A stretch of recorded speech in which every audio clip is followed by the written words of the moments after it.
ناظرین، آج ہم سینے کے درد کے متعلق بات کریں گے، اور خاص طور پر وہ درد جو لیٹنے پر بڑھ جاتا ہے۔ ہم یہ دیکھیں گے کہ اس کی وجوہات کیا ہوتی ہیں، اس کو کیسے جج کرنا ہے، اس کا تدارک کیسے ممکن ہے، اور اس کے حوالے سے کیا اقدامات اٹھائے جائیں۔ Get a chance to win a mobile phone کیسے؟ مرہم کے یوٹیوب چینل کو سبسکرائب کریں، بیل کے آئیکن کو پریس کریں اور 2 ملین سبسکرائبرز تک پہنچنے میں ہمارا ساتھ دیں۔ تو ابھی تک سبسکرائب نہیں کیا؟ جاؤ یار سبسکرائب کرو۔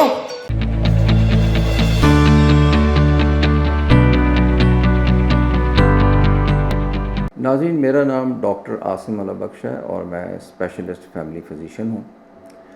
آج ہم سینے کے درد کے بارے میں بات کریں گے، خاص طور پر وہ درد جو لیٹنے پر بڑھ جاتا ہے۔ ناظرین، جیسا کہ آپ جانتے ہیں کہ سر اور سینے کے متعلق جب بھی کوئی تکلیف ہوتی ہے تو تشویش کا بڑھ جانا لازم ہے، کیونکہ زندگی کے تمام امکانات ان دونوں حصوں سے وابستہ ہیں۔ سینے کے درد کے حوالے سے بالعموم ہمارا خیال جو ہے وہ دل کی تکلیف کی طرف جاتا ہے، لیکن اس میں اور بہت سی وجوہات ہیں جس کا جاننا بہت ضروری ہے۔ خاص طور پہ یہ کہ بالعموم جو سینے کا درد ہے وہ اگر جسم آپ کا بھاری ہو اور بیڈ آپ کا ٹھیک نہ ہو تب بھی وہ درد ہو سکتا ہے۔ اگر ایسیڈیٹی کا یا تذابیت کا مرض ہو، یا گرڈ جسے کہتے ہیں گیسٹرو اسوفیجیل ریفلکس ڈیزیز، یعنی آپ کے جو معدے کے جو کانٹینٹس ہیں وہ واپس منہ کی طرف آتے ہوں، سینے میں جلن ہوتی ہے، اس سے بھی سینے میں تکلیف ہو سکتی ہے۔ ناظرین، اس ویڈیو کو غور سے دیکھتے رہیے، اس کے آخر میں آپ سے ایک سوال پوچھا جائے گا۔ اس سوال کا درست جواب دینے کی صورت میں آپ کو مرہم کی طرف سے ایک فری ویڈیو کنسلٹیشن آفر کی جائے گی، جس کا آپ کسی وقت بھی فائدہ اٹھا سکتے ہیں۔ کیا آپ مرہم کی سروسز اویل کرنا چاہتے ہیں؟ تو آج ہی گوگل کریں ہیلپ می مرہم اور گھر بیٹھے ڈاکٹر کی اپوائنٹمنٹ بک کرائیں، یا پھر آن لائن ویڈیو کنسلٹیشن کے تھرو اپنے ڈاکٹر سے آن لائن بات کریں اور میڈیسن اور لیب ٹیسٹ کے اوپر ڈسکاؤنٹ بھی حاصل کریں۔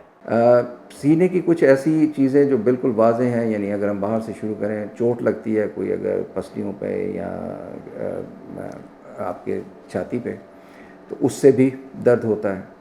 اگر آپ کو کسی پرانے کھانسی کے یا مرض میں مبتلا ہیں تو اس صورت میں بھی جب کھانس کے آپ کے جو مسلز ہیں پسلیوں کے درمیان وہ جب فٹیگ ہو جاتے ہیں، اس سے بھی درد ہوتا ہے۔ بڑی عمر میں لوگوں کو سینے کی جو ہڈی اور جہاں پہ پسلیوں کا جوڑ ہے وہاں پہ انفلیمیشن ہوتی ہے، اس سے بھی درد ہو سکتا ہے۔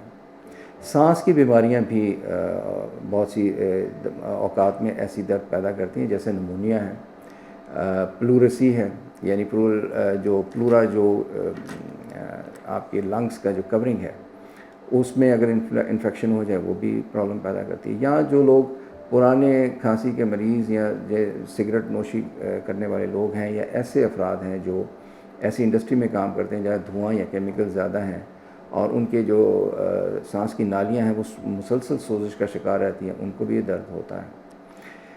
کسی انگزائٹی یا پینک کی صورت میں بھی ایک ایسی کیفیت پیدا ہوتی ہے، اور بسا اوقات وہ بڑی مماثلت رکھتی ہے دل کے کسی مرض سے، لیکن یہ تمام وجوہات جو میں نے ابھی بتائی ہیں یہ ایسی ہیں جس کا کسی نہ کسی طور آپ کو اندازہ ہوتا ہے کہ آپ اس میں مبتلا ہیں۔ اب ہم سب سے اہم وجہ کی طرف آتے ہیں، اور وہ آپ بخوبی جانتے ہیں، وہ دل کے امراض۔ سینے میں اگر آپ کا دل جو ہے وہ کلیدی حیثیت رکھتا ہے، زندگی کے تمام جو دار و مدار ہے وہ اسی پر ہے۔ اگر آپ کو دل کا دورہ پڑے تب بھی سینے میں شدید درد اٹھتا ہے، پلمونری ایمبولزم آ جائے، کوئی کلاٹ آ جائے، اس سے بھی درد اٹھتا ہے، اور لیٹنے پر بالخصوص پیریکارڈائٹس، یعنی جو پیریکارڈیم دل کے گرد جو جھلی ہے جو اس کو کور کرتی ہے، جب اس کا انفیکشن ہوتا ہے پھر بھی سینے میں شدید درد ہوتا ہے جو لیٹنے پر بڑھ جاتا ہے۔ اب ہم یہ دیکھتے ہیں کہ اگر ایسی کوئی صورتحال ہو تو ہمیں کیا کرنا چاہیے۔ دیکھیے، کچھ چیزوں کا جیسے میں نے عرض کیا کہ آپ کو پہلے اندازہ ہوتا ہے، لیکن کچھ علامات ایسی ہیں جن کو آپ ذہن میں بٹھا لیجیے۔ اگر ان میں سے کوئی علامت ہو تو فوراً ڈاکٹر سے رجوع کریں یا اسپتال کی طرف تشریف لے جائیں۔ سب سے پہلی تو یہ کہ اگر آپ کو سینے کے درد کے ساتھ سینے پر دباؤ یا سینے میں شدید بھاری پن محسوس ہو۔ دوسری چیز آپ نے یہ دیکھنی ہے کہ کیا آپ کو اس کے ساتھ مسلسل متلی اور قے کی کیفیت ہے، کیا ٹھنڈے پسینے آ رہے ہیں، کیا آپ کو سر چکراتا ہوا یا ہوش آپ کو لگتا ہے کہ گم ہونے والے ہیں، یا آپ کو جسم سن ہوتا ہوا محسوس ہو رہا ہے۔ اگر ان میں سے کچھ بھی ایسا ہو تو فوراً آپ ڈاکٹر سے رجوع کریں، اور اس میں ایک اہم ترین بات یہ ہے کہ ایسی کیفیت میں ڈسپرین کی 2 گولیاں دانتوں تلے اچھی طرح چبا لیں، تاکہ اگر دل کی کوئی مسئلہ ہو رہا ہے تو بالعموم یہ عمل کرنے سے کافی فائدہ ہوتا ہے، اور کم از کم ہسپتال پہنچنے تک جو ہے وہ زندگی کو محفوظ رکھا جا سکتا ہے۔ جیسا میں نے اس ویڈیو کے شروع میں آپ سے کہا تھا کہ ایک سوال پوچھا جائے گا، تو وہ سوال یہ ہے کہ اگر آپ کو یہ شک ہو کہ مریض کو دل کا دورہ پڑا ہے تو اسپتال جانے سے پہلے کون سا ایسا کام ہے جو کیا جائے تو امکان بڑھ جاتا ہے کہ مریض خیریت سے اسپتال پہنچ جائے گا اور اس کی جان بچائی جا سکے گی۔ ناظرین، اس موضوع کے متعلق اگر آپ مزید کچھ جاننا چاہتے ہیں یا آپ کے کچھ سوالات ہیں تو آپ یا تو کمنٹ سیکشن میں اپنا سوال کر دیجئے، یا پھر مرہم کے ذریعے میرے ساتھ ویڈیو کنسلٹیشن بھی بک کی جا سکتی ہے، اور میرے کلینک پہ بھی آپ آ سکتے ہیں۔